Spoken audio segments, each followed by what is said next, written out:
Assalamualaikum warahmatullahi taala wabarakatuh. Bismillahirrahmanirrahim. Alhamdulillahi rabbil alamin. Wassalatu wassalamu ala al-habibil mustafa sayyidina wa maulana Muhammadinil karim wa ala alihi wa itratihi wa ashabihi ajma'in.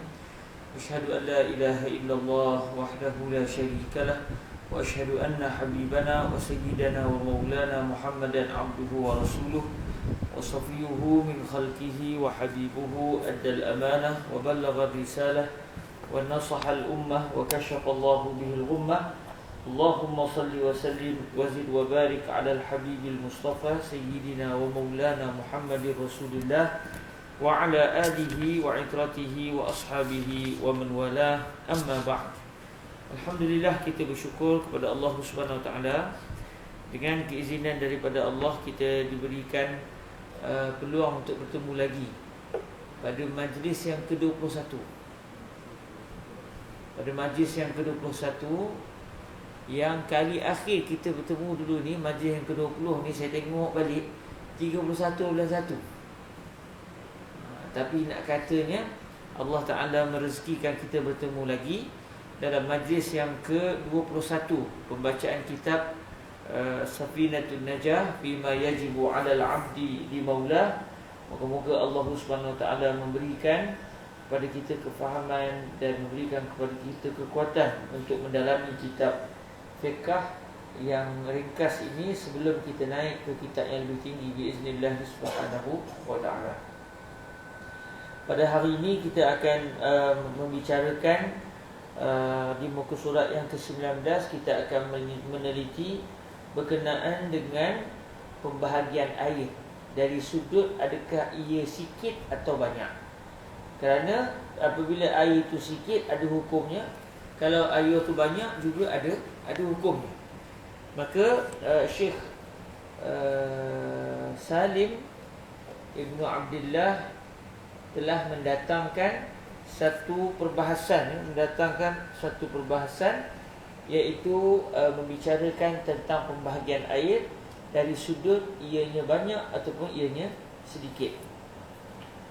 Iaitu di muka surat yang ke-19 biiznillah subhanahu wa ta'ala, berdasarkan cetakan yang ada di tangan kita ni, cetakan Ruwaq Jawi, di muka surat yang ke-19.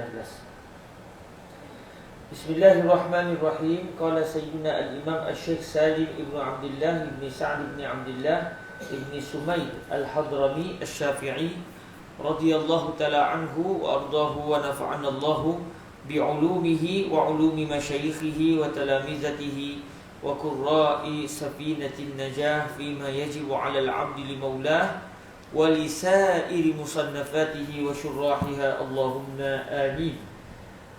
Qala rahimahullahu subhanahu wa ta'ala, faslun al-ma'u qalilun wa kathir. Al-qalil ma duna al-qullatayn wal kathir qullatani fa akthar. Al-qalil yanjusu bi wuqu'i an-najasati fihi wa in lam yataghayyar, wal kathir la yanjusu illa idza taghayyara ta'muhu aw lawnuhu aw rihuhu.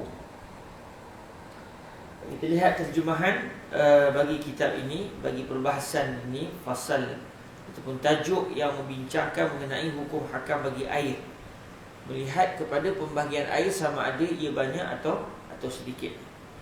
Okey.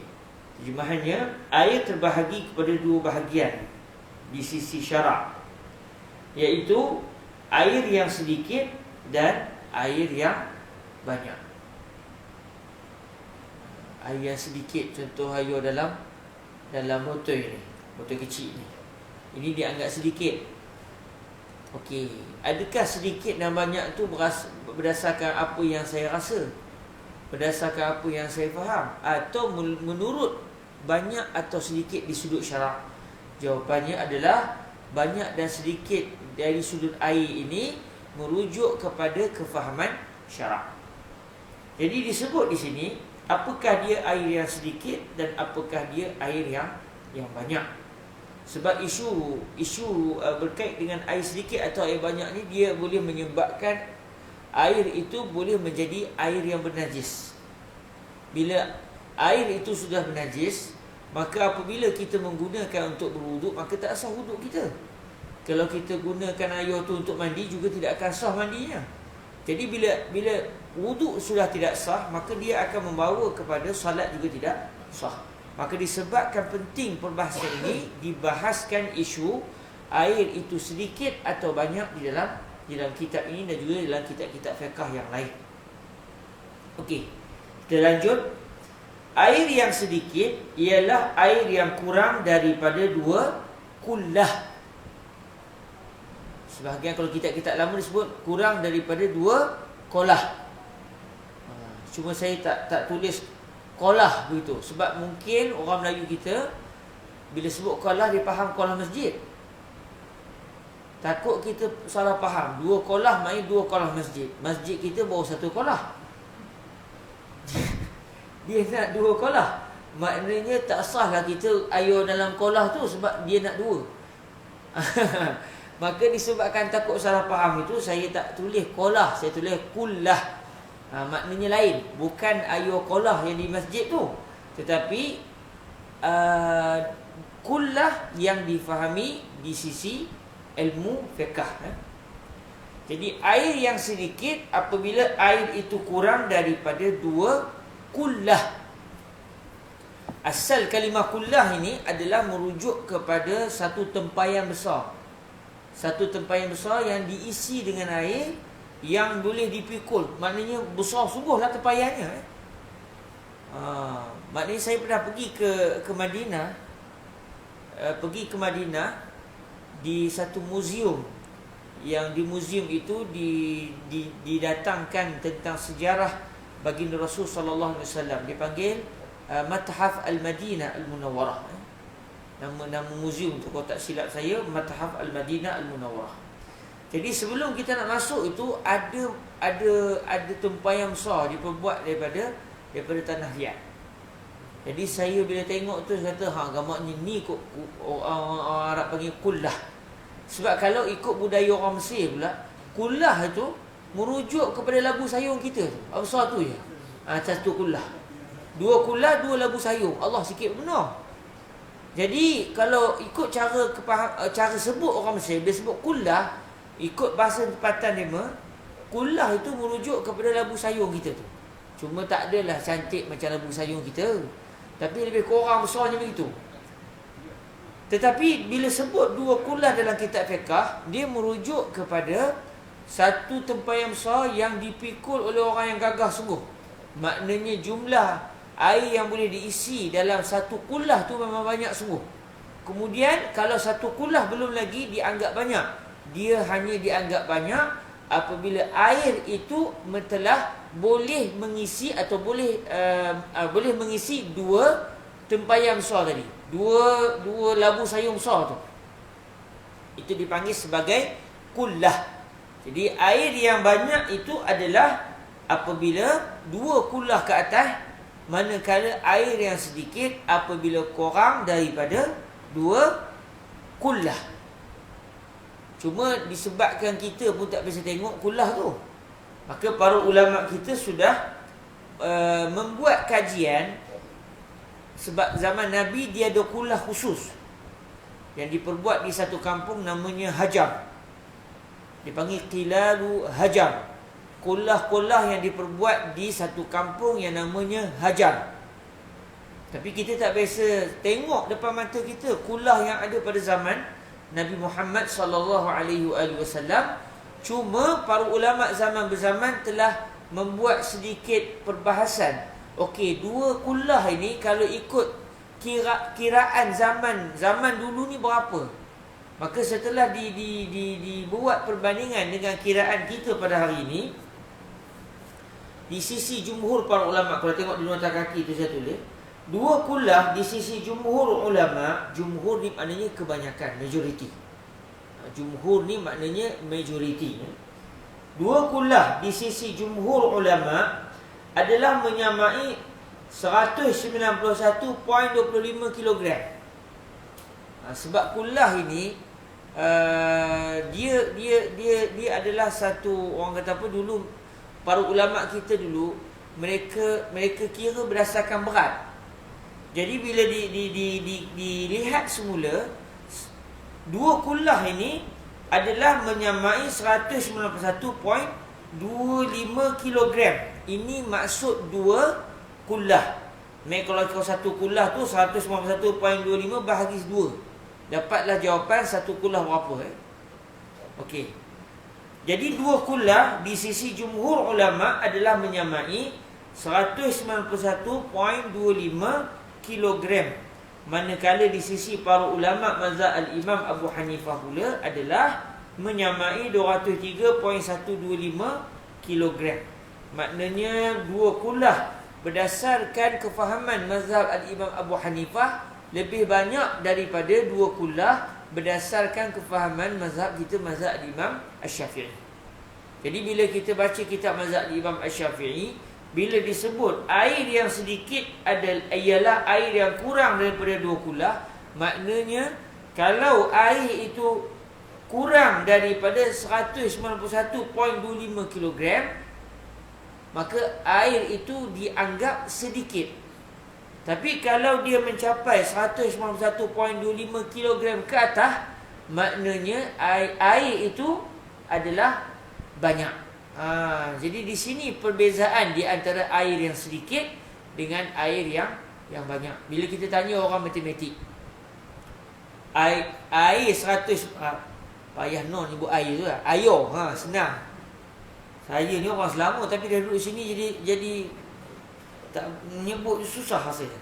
191.25 kilogram air tu, kalau kita tanya pada orang matematik berapa liter, kata kedema 191.25 kilogram menyamai 191.25 liter. Sama.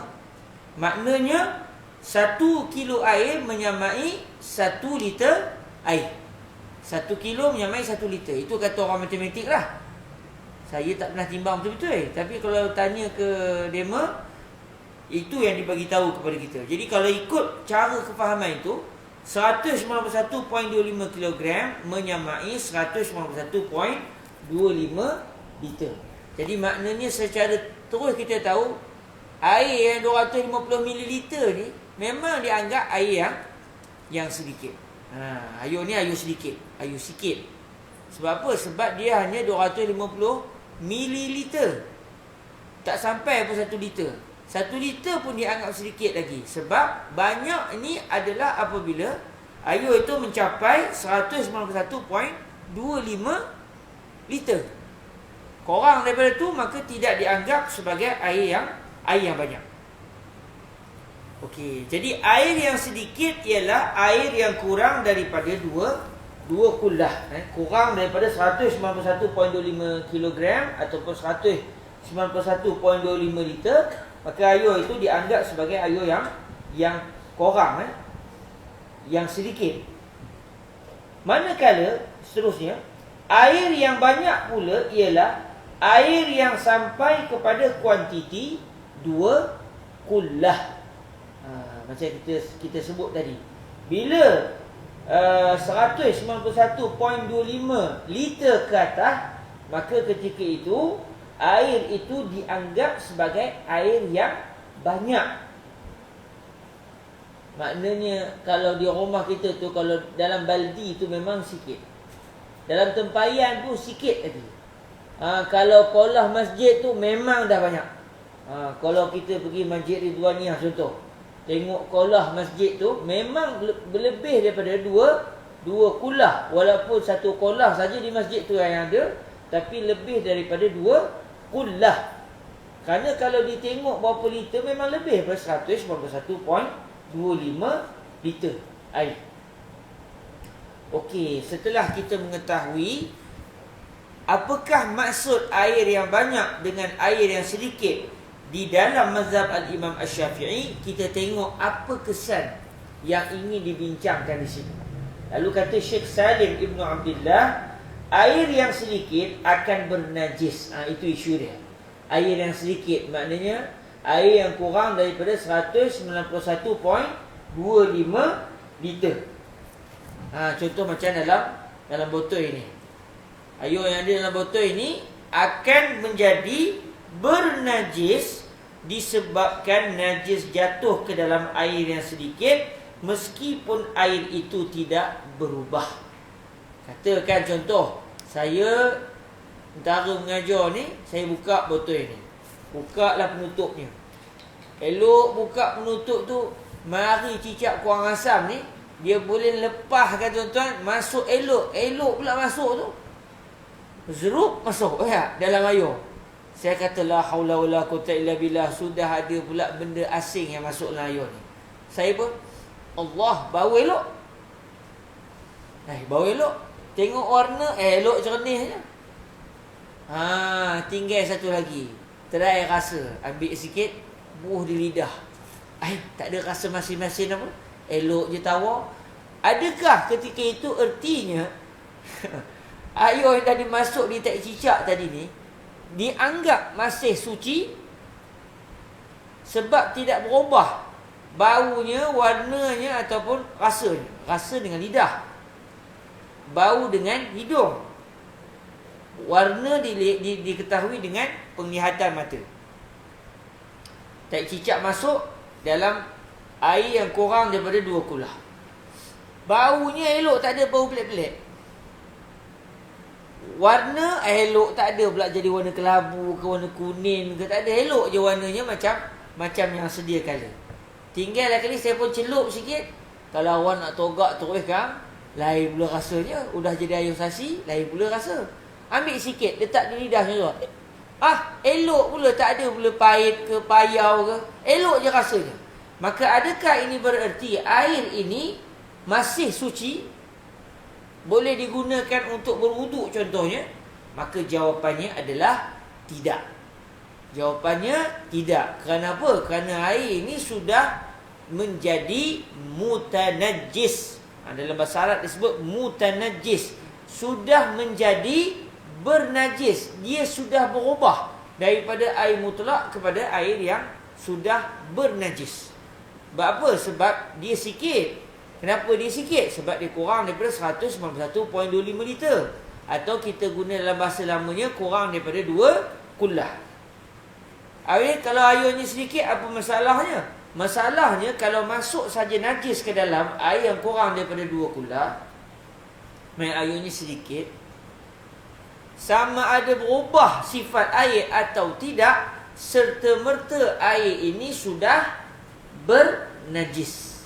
Saya ambil satu contoh lagi yang mudah.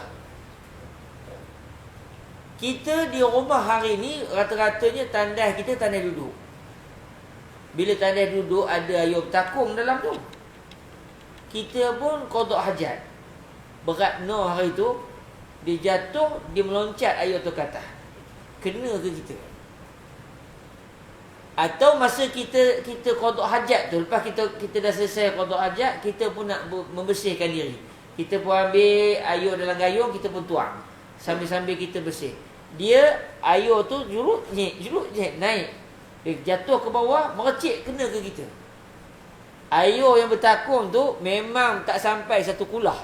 Bukan, jangankan 2 kulah, 1 kulah pun tak sampai. Sikit aja. Cuma saya tak pernah, saya tak adalah nak mencedok air tu tengok berapa liter. Kita boleh agak lah. Tak ada roja. Kalau tuan-tuan nak buatlah. Saya tak nak buat. Yang pasti air dalam tandas duduk tu memang kurang daripada 2 kulah. Memang kurang. Bila kita qada hajat, bila air di bawah tu mercik kena ke kita, tak berubah pula bau, rasa dan warnanya tu. Jangan dirasa pula. Tapi agak-agak lah tak berubah, katakan tak berubah bau, rasa dan warna. Maknanya kita bila air yang mercik kena ke kita tu, air tu air suci ke air mutanajis? Mutanajis. Sebab apa? Sebab dia kurang daripada 2 kulah dan dia sudah dimasuki oleh najis. Sebab tu tuan-tuan yang dirahmati Allah, bila kita qada hajat, sama ada masa kita flash tu, kita ambil sekali lagi air, kita simbah, kita bilah sekali lagi supaya tidak ada air yang bernajis yang mercik semula ke kita. Atau bila kita bangun daripada tandas tu, kita kita bersihkan badan kita sekali. Kalau ada air mutanajis yang mercik kena ke kita, maknanya kita basuh, bersihlah balik badan kita. Sebab air itu kurang daripada 2 kulah. Bila air kurang daripada 2 kulah masuk saja najis, maka serta-merta dia sudah menjadi mutanajis. Dalam kitab-kitab lama dibincangkan. Contoh satu orang yang dia beristinja menggunakan batu. Contoh ya, satu orang dia beristinja menggunakan batu. Orang yang beristinja menggunakan batu atau diguna tisu. Masa kalau kita naik kapal terbang dulu tuan-tuan, kadang-kadang memang tak dibagi di pramugari memang tak bagi kita guna air banyak sangat sebab kesian korang. Kita nak berwuduk, jangan dimandi pula di situ. Jadi biasanya kadang-kadang saya sendiri pernah mengalaminya, bila kita selesai qada hajat, air tak ada. Tak ada air tuan-tuan. Jadi gunalah tisu. Kita pun tonyoh tu, celek tu buang sampai dah tak ada kesan najis. Jadi saya ketika itu awak tak biasa lah. Jadi kita rasa semacam tapi bila kita dah begitu, sebenarnya okey. Cuma perasaan hati je lah. Dia rasa alamak tak kena air lah. Kita tak biasa. Tapi sebenarnya ketika itu saya kalau nak solat pun dah boleh. Sebab apa? Bila kita istinja, macam yang kita dah belajar sebelum ni, bila beristinja menggunakan batu, maknanya walaupun yang hilang hanyalah air najis, iaitu zat najis, jirim najis tu hilang, tapi kesannya memang ada. Buktinya tuan-tuan, bila kita berdiri tu kita rasa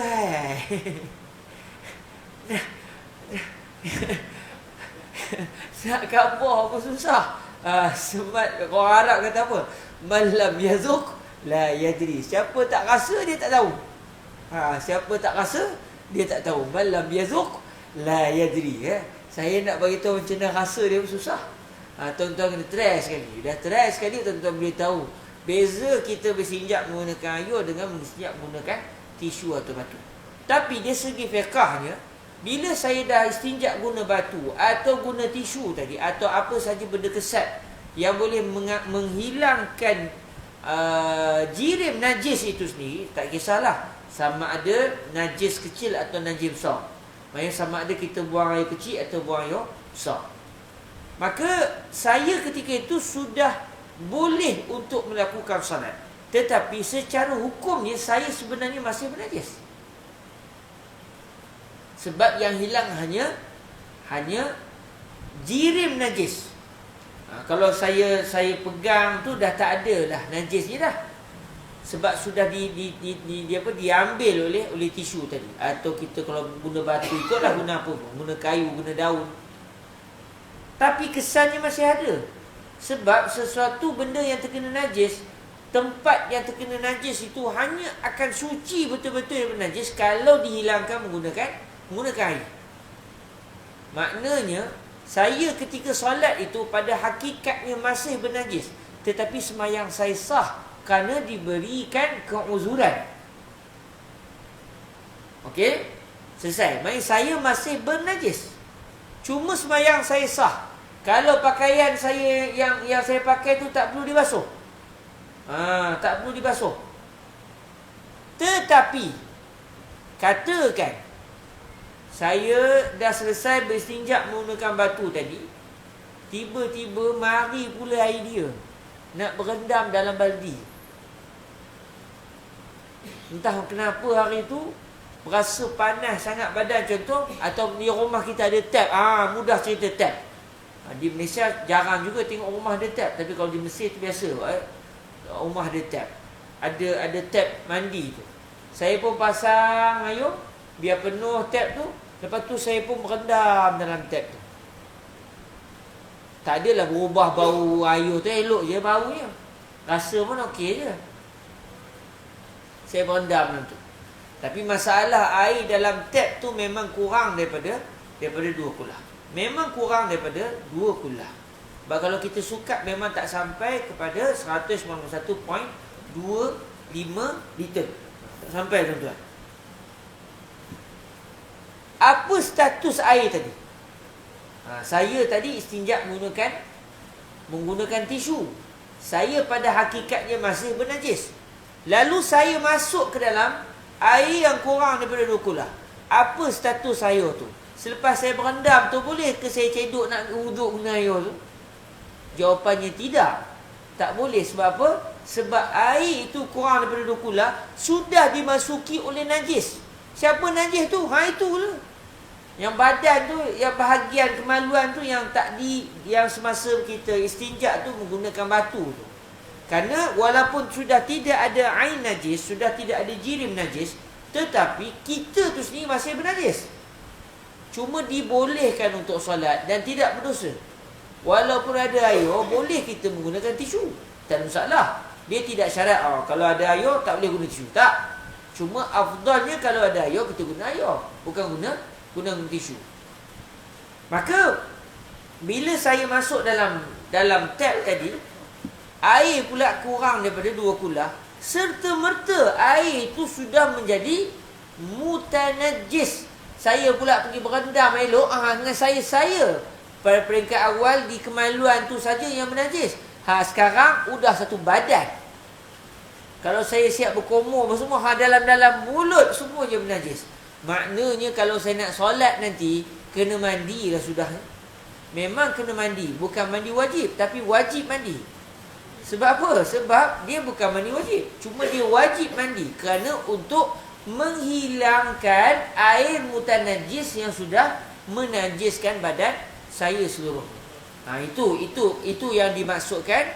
Kalau air kurang 2 kula dimasuki najis, serta merta saya ataupun air itu sendiri serta merta menjadi air mutanajis, iaitu air yang sudah dinajisi.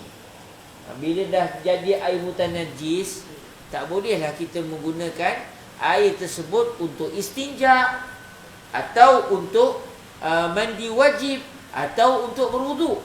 Dan memang tak boleh nak buat air kopi dah tuan-tuan. Memang tak boleh lah.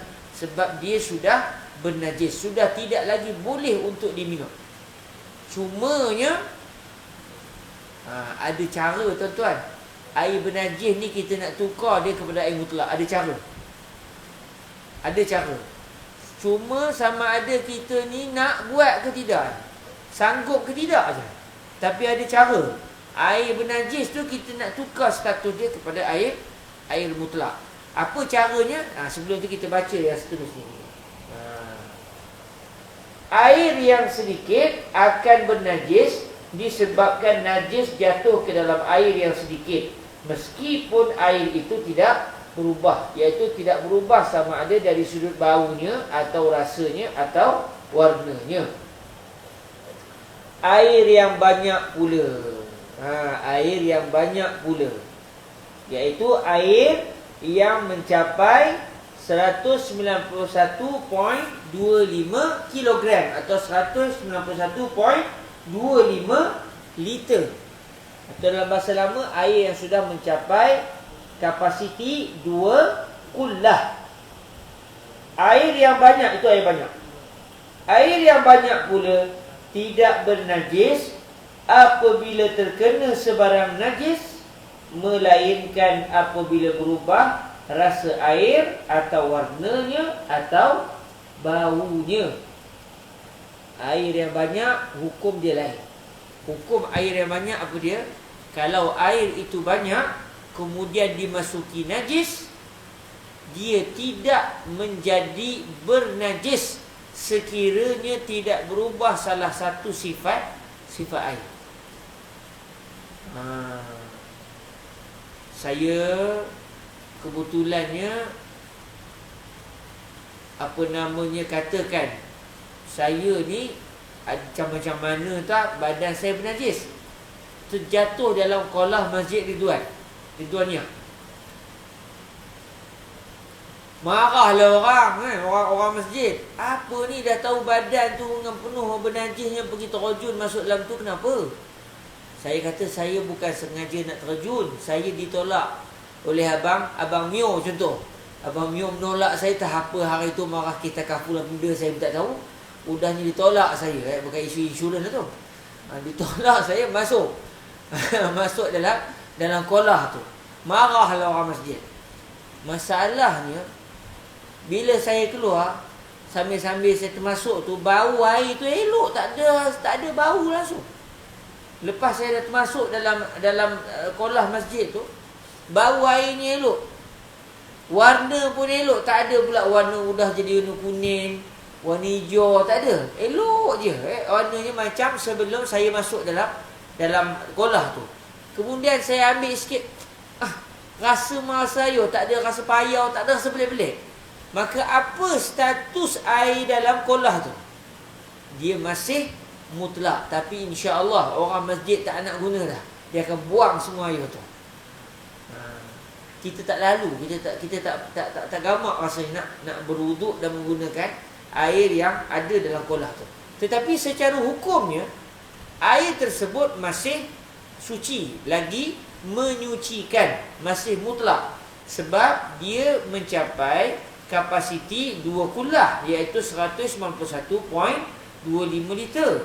Dalam masa yang sama, sekalipun najis masuk ke dalamnya, tidak pula berubah salah satu sifatnya. Kalau ada satu sifatnya berubah, sudah menyebabkan air itu bernajis. Jadi kalau dia tidak berubah, seluruh sifat air itu tidak berubah, baunya masih bau air, warnanya warna air, rasanya rasa air, maka ketika itu air itu masih mutlak. Sebab apa? Sebab walaupun dimasuki najis, air itu sendiri banyak bilangannya. Kecuali, melainkan apabila apa? Melainkan apabila berubah rasa air, atau warnanya, atau baunya. Kalau sudah berubah salah satu sifat air, tak disyaratkan kena berubah 3 sekali. 1 pun dah cukup. 2 kalau berubah 2, lagi-lagi lah. 3 berubah, lagi-lagi. Lagi-lagi patut untuk air itu menjadi mutanajjis. Jadi air yang banyak hanya akan menjadi mutanajjis, iaitu menjadi bernajis, sudah dimasuki najis, sudah tidak boleh digunakan untuk tujuan berwuduk apabila berubah salah satu sifat air tersebut.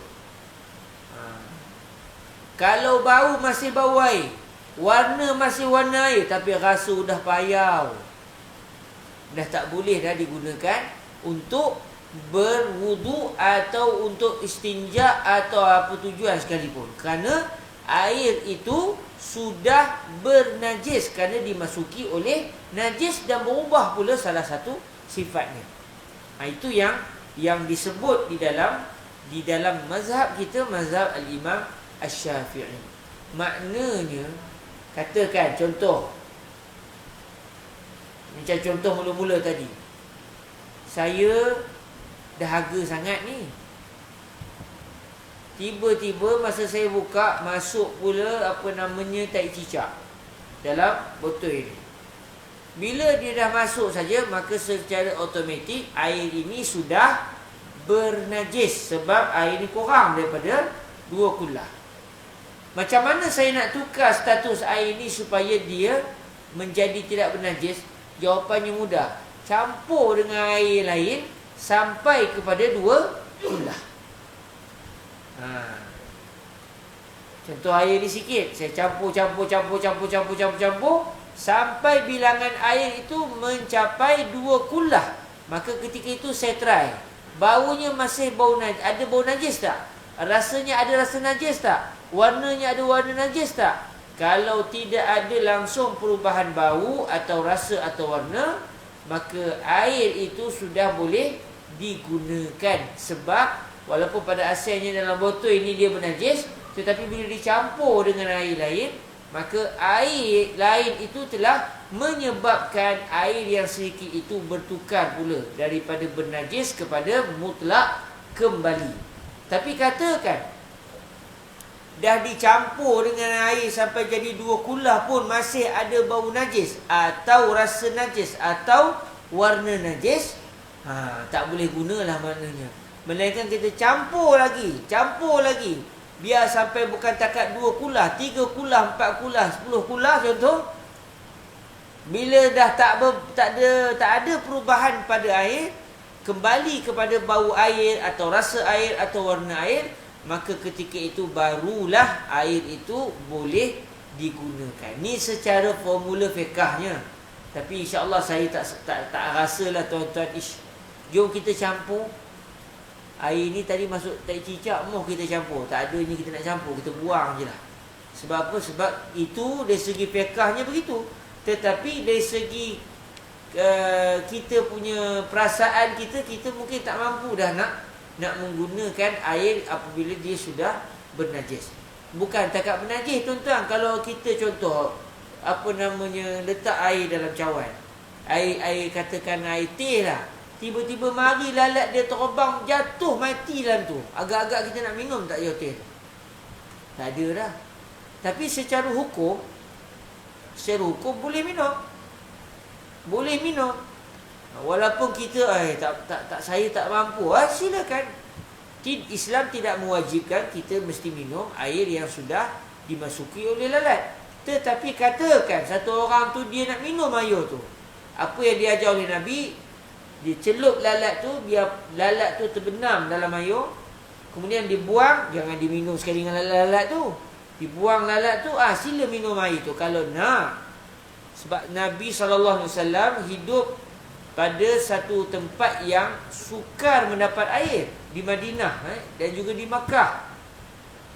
Jadi kalau asal lalat terbang, buang. Asal lalat terbang masuk air, kita buang. Satu kerja. Macam kita tak apalah, buka-buka pilih keluar air. Zaman Nabi dulu kalau mereka nak mengambil air, mereka kena pergi. Kena berjalan. Maknanya kena ada satu usaha yang susah. Jadi dari segi perbahasan hukumnya begitulah. Tetapi kalau kita tak nak guna, syariat tidak mewajibkan kita untuk menggunakan air tersebut. Okey, itu perbahasan berkaitan dengan air yang banyak dan juga air yang sedikit. Dah masuk isyak ke? Kalau dah masuk beritahu. Azan terus, jangan tunggu, jangan minta izin. Azan terus. Kalau masuk isyak, azan terus. Baik, seterusnya kita masuk kepada perbahasan yang selanjutnya.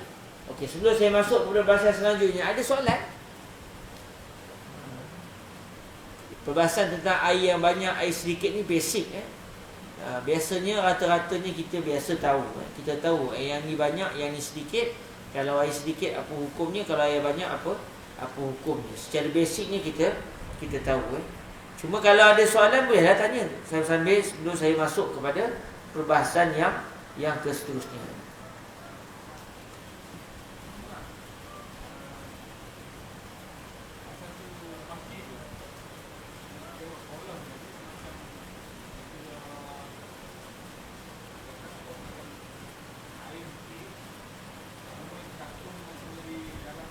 Geladak. Okey.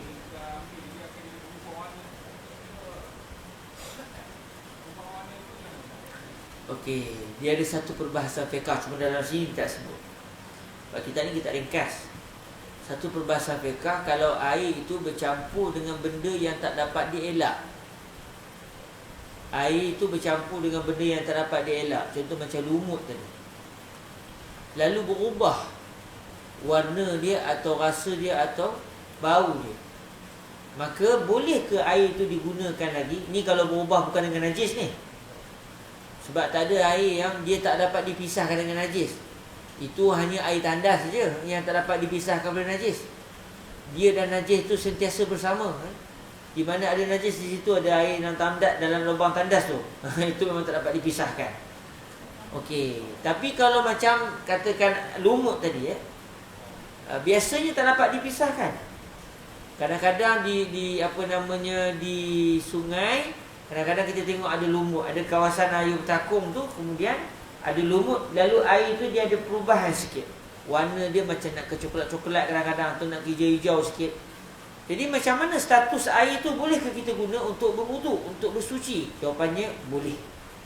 Sebab dia berubah disebabkan bercampur dengan benda yang tak dapat nak dipisahkan daripada dia secara kebiasaan.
رضيت بالله ربا وسيدنا محمد رسول الله والإسلام دينا اللهم رب هذه الدعوة التامة والصلاة القائمة في سيدنا محمد الوسيلة والفضيلة والشرف والدرجة الرفيعة وبعثه مقاما محمودا الذي وعدته إنك لا تخلف الميعاد وصلى الله على سيدنا ومولانا محمد وعلى آله وصحبه وبارك وسلم.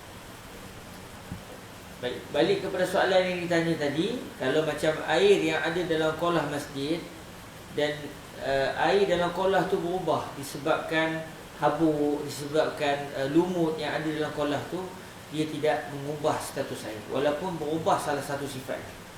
Kerana air itu dia bercampur dengan benda yang tak dapat dielakkan. Maksudnya begitu juga kalau contoh kita buka paip, kadang-kadang tiba keruh air tu, ataupun dah macam bau karat, masih boleh digunakan kerana karat yang ada dalam saluran paip besi itu dia tidak dapat dielakkan daripada laluan air. Cuma di sini ada satu soalan, betul saya tengah buat live ni. Ada satu soalan yang cantik yang ditanya oleh saudara Adli daripada Pahang. Dia kata mesin basuh, kalau masukkan air dulu baru baju, kira air bukan najis kan? Dia tanya soalan. Ini untuk mesin manual. Kalau mesin basuh tu mesin basuh manual, maknanya basuh, lepas tu kita sendiri yang kena spin pula lepas tu. Maka macam mana statusnya? Jawapannya ya.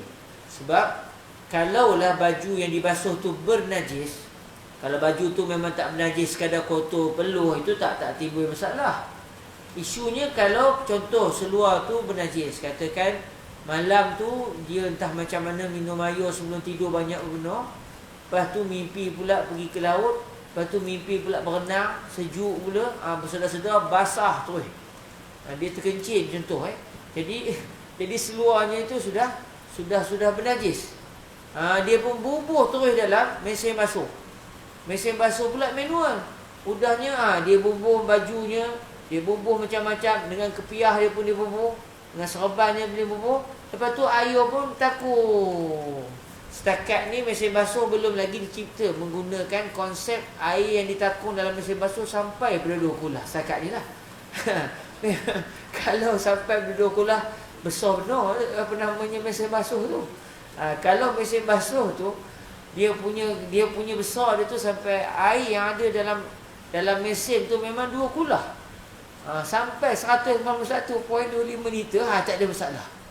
Itu pun ada timbul masalah juga kalau air yang bertakung tu baunya berubah. Tapi secara realiti pada hari ni air yang ada dalam mesin basuh tu memang kurang daripada 2 kulah. Jadi apabila seluar tadi contoh yang sudah kena kencing tadi bubuh dalam mesin basuh tu, bubuh pula pakaian lain, bila air dia naik bertakung, memang air pula kurang daripada 2 kulah, serta-merta seluruh baju yang ada dalam mesin basuh tu jadi bernajis. Serta-merta semuanya jadi bernajis. Itu masalahnya. Nanti kita nak sembahyang, kita nak guna untuk solat. Jadi untuk mesin basuh yang kalau automatik tak apa, automatik dia keluar air, lepas tu dia bersih, lepas tu dia spin, tu bubuh air lagi. Jadi maknanya air najis itu telah dibuang dan dia turun gitu. Tapi kalau macam mesin automatik ni, dia akan membawa kepada penakungan air tu. Jadi untuk pakaian yang bernajis, dan kalau di rumah kita tu ada mesin manual tadi, cara dia macam mana? Ada 2 cara. Cara yang paling senang, sebelum dimasukkan pakaian ke dalam mesin tu, dia buanglah dulu air najis tu. Contoh macam seluar yang sudah terkencing tu, dia perah-perah lah dulu. Dia lalukan dulu air tu, biar sudah dia bau tu dah tak ada dah bau. Walaupun belum dibubuh sabun, belum dibasuh betul-betul, tapi sudah hilang air najis tu. Dia punya jirim najis sudah dah tak ada.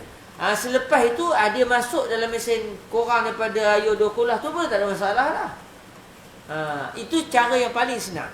Cara yang agak susah, dia basuh je lah macam biasa. Dia bubuh semuanya dulu. Udah selesai basuh, lepas dah selesai basuh, dia kena bilas. Dia kena lalukan pula air satu-satu semua baju-baju tu. Sebab semua baju yang dalam mesin basuh tu sudah menjadi mutanajis, disebabkan takungan air yang kurang daripada 2 kulah.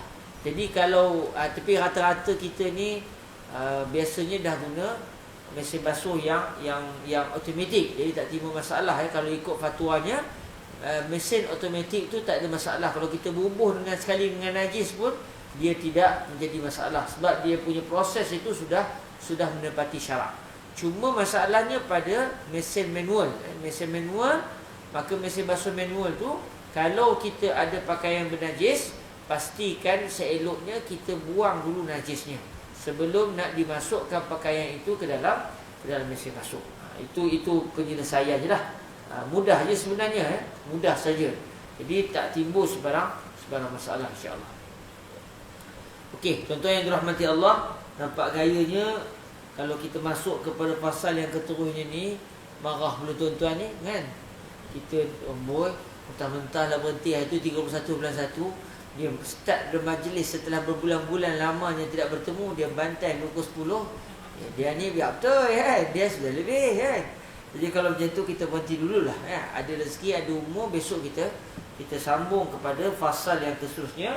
InsyaAllah esok malam kita akan masuk pada fasal ataupun tajuk yang membincangkan tentang perkara-perkara yang menyebabkan seseorang wajib untuk mandi, iaitu perkara-perkara yang mewajibkan seseorang untuk mandi. Ini insya-Allah kita akan bicarakan keesokan malam biiznillah subhanahu wa taala.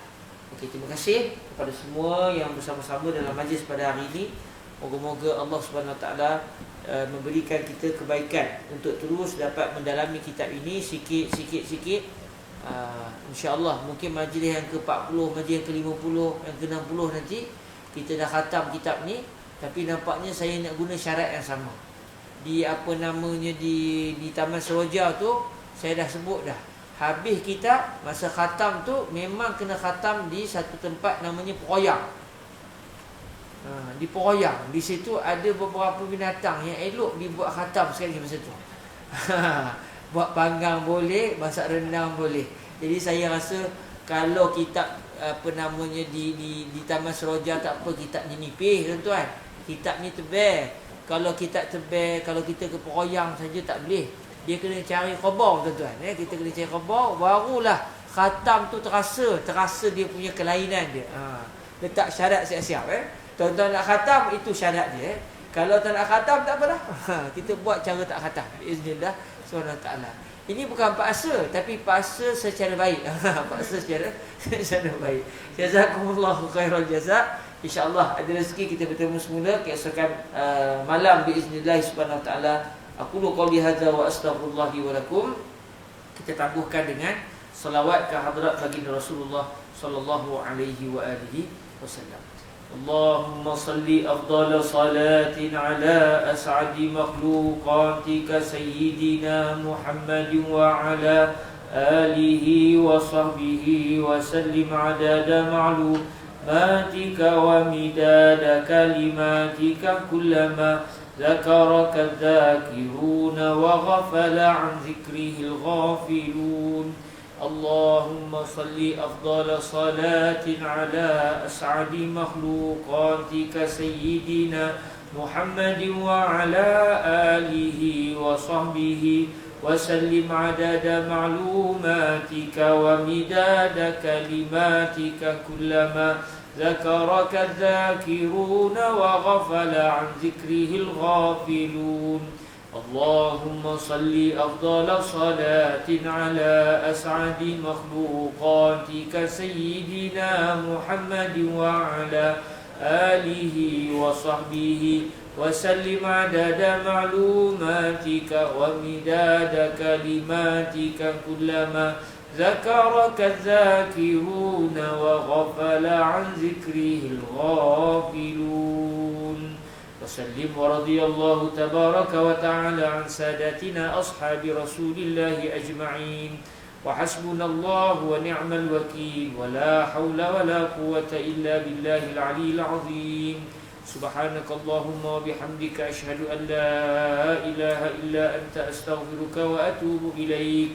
بسم الله الرحمن الرحيم. والعصر إن الإنسان لفي خسر إلا الذين آمنوا وعملوا الصالحات وتواصوا بالحق وتواصوا بالصبر. جزاكم الله خير الجزاء. أقول قولي هذا وأستغفر الله ولكم. السلام عليكم ورحمة الله وبركاته.